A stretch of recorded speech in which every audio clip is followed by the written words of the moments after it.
Assalamualaikum warahmatullahi wabarakatuh.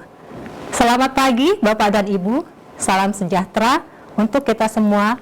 Om Swastiastu, Namo Buddhaya, salam kebajikan. Apa kabar semuanya Bapak Ibu? Saya harapkan Bapak Ibu peserta pelatihan pencegahan dan pengendalian infeksi selalu dalam keadaan sehat walafiat. Sebelum kita memulai pembelajaran, ada baiknya kita berkenalan terlebih dahulu. Pada slide berikut, Bapak Ibu sudah bisa melihat nama saya. Saya lebih suka dipanggil dengan Ibu Susi. Di sini juga tercantum nomor WA saya dan juga ada alamat rumah saya beserta email.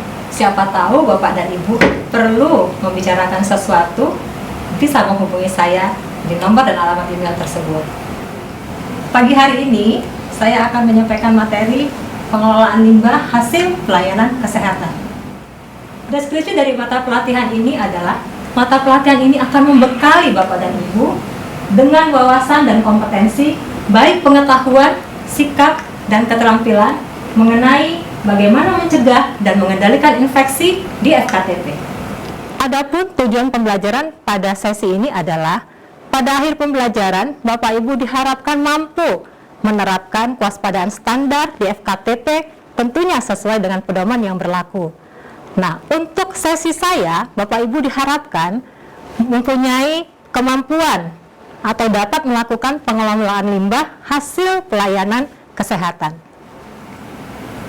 Nah, Bapak Ibu kan untuk mengikuti pelatihan ini kan ingin tahu manfaatnya.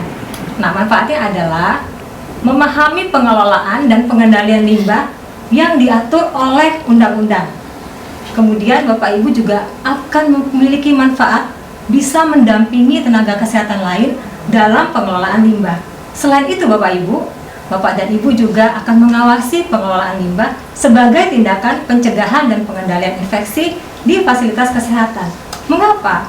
Karena Bapak dan Ibu yang mengikuti pelatihan hari ini adalah calon tim PPI di FKTP Bapak dan Ibu.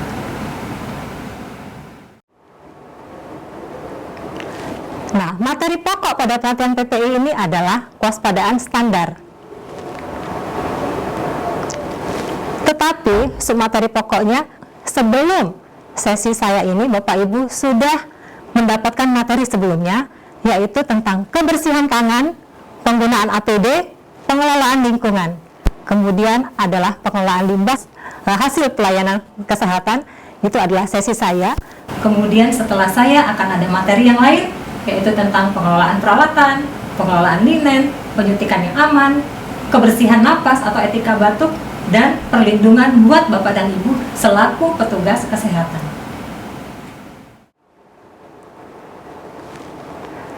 Nah, Bapak dan Ibu, sebelum kita masuk pada materi kategori limbah, saya akan menayangkan video berikut ini.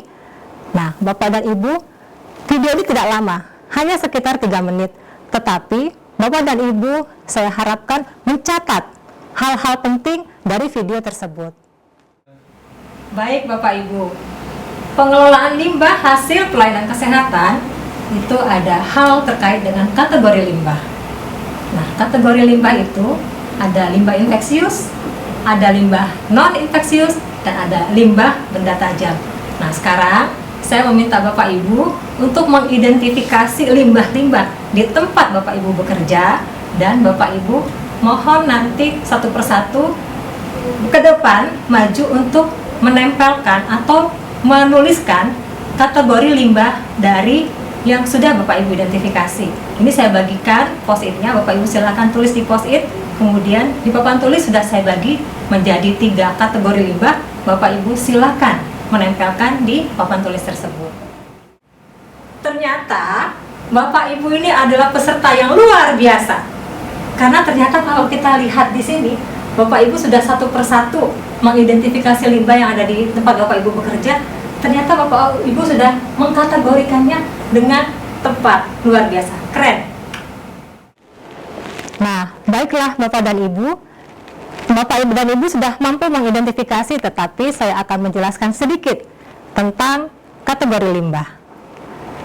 Yang pertama adalah limbah infeksius. Limbah infeksius itu apa Bapak dan Ibu? Baik.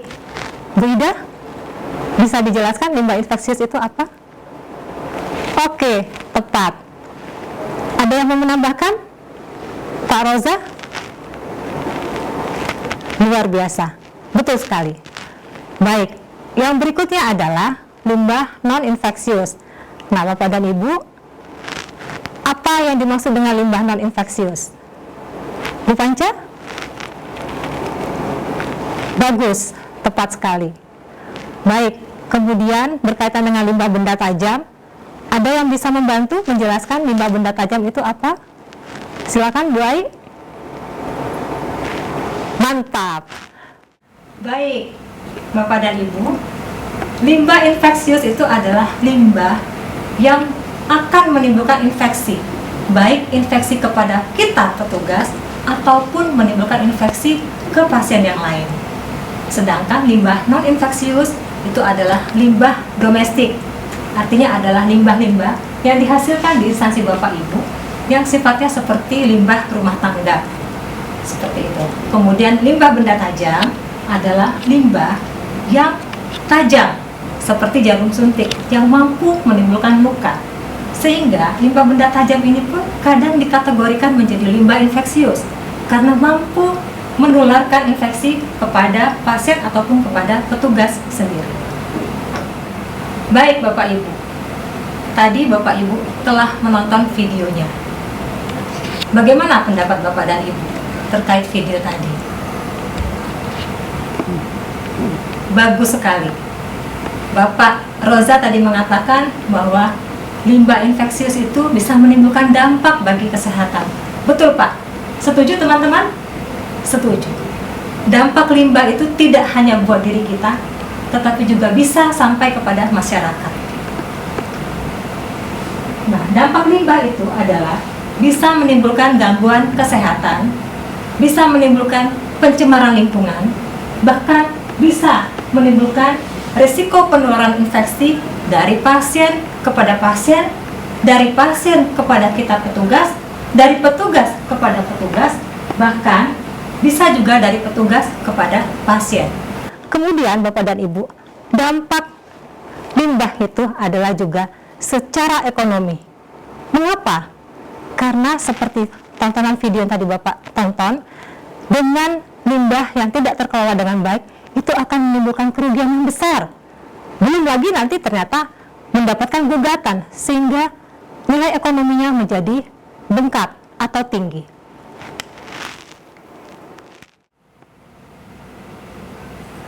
Nah, dampak limbah tadi yang sudah saya uraikan dan sudah Bapak Ibu jelaskan, perlu sekali kita kelola. Mengapa?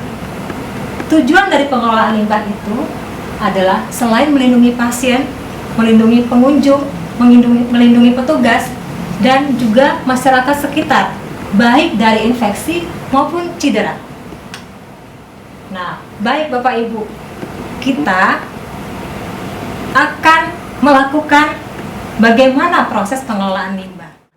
Tetapi pada sesi ini saya akan menjelaskan dulu tahapan dari proses pengelolaan limbah.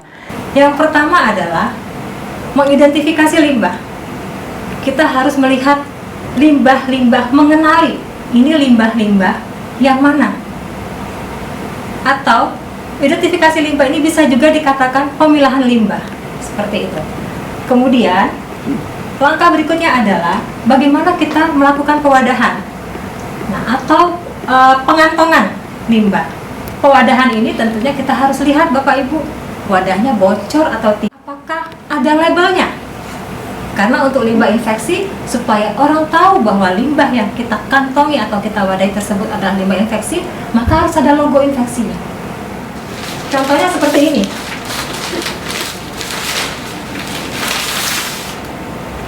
Ada logonya Bapak Ibu, logo limbah infeksius. Kemudian yang berikutnya adalah setelah limbah itu kita wadahi, kita kasih tempat, maka limbah ini kan tidak mungkin Bapak Ibu ya kita simpan, karena limbah ini akan memaparkan infeksi tadi, maka harus diangkut. Berapa lama pengangkutannya? Jadi kita hanya boleh simpan kurang lebih 24 jam.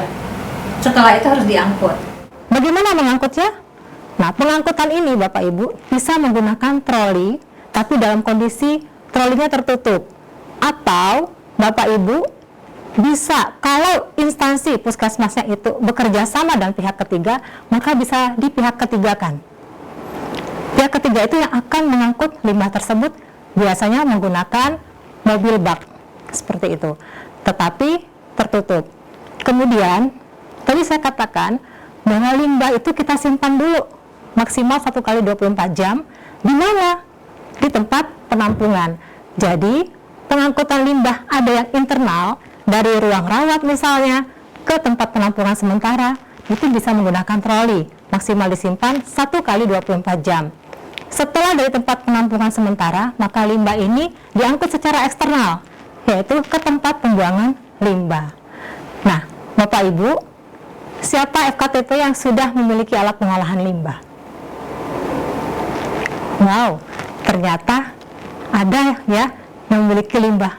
Keren loh FKTP-nya, karena untuk mengolah limbah itu alatnya mahal sekali dan juga membutuhkan sumber daya di sana.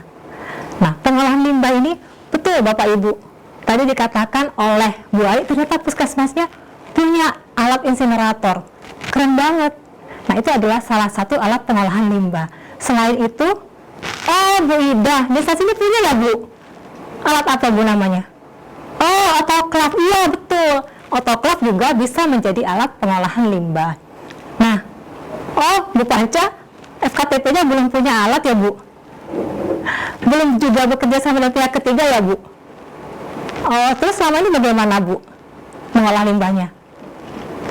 Betul Bapak Ibu, jangan berkecil hati bagi yang belum mempunyai alat. Karena apa? Pengolahan limbah itu juga bisa dilakukan dengan cara penguburan. Bapak dan Ibu, sebelum nanti Bapak dan Ibu melakukan simulasi, maka saya akan memperagakan dulu pengolahan limbah. Tetapi sebelum melakukan pengolahan limbah, kita petugas menggunakan alat pelindung diri terlebih dahulu. Di sini ada sarung tangan.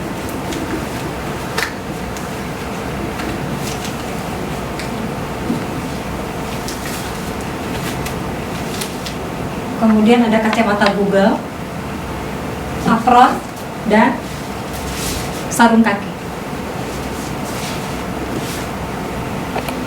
Saya akan membagikan kepada Bapak dan Ibu panduan simulasi berikut dengan daftar pilih untuk penilaian pada saat simulasi.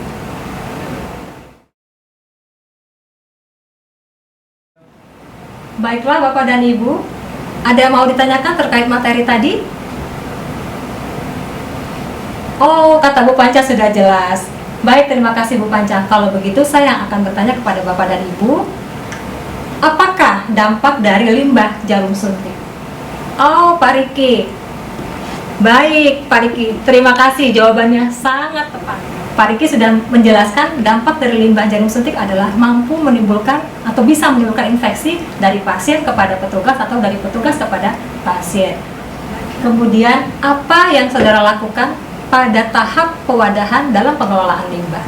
Ya, tepat sekali Bu Ai. Pada tahap pewadahan ini kita harus mengecek wadah, apakah ada kebocoran atau tidak, apakah bisa kita gunakan, bisa tertutup dengan rapat.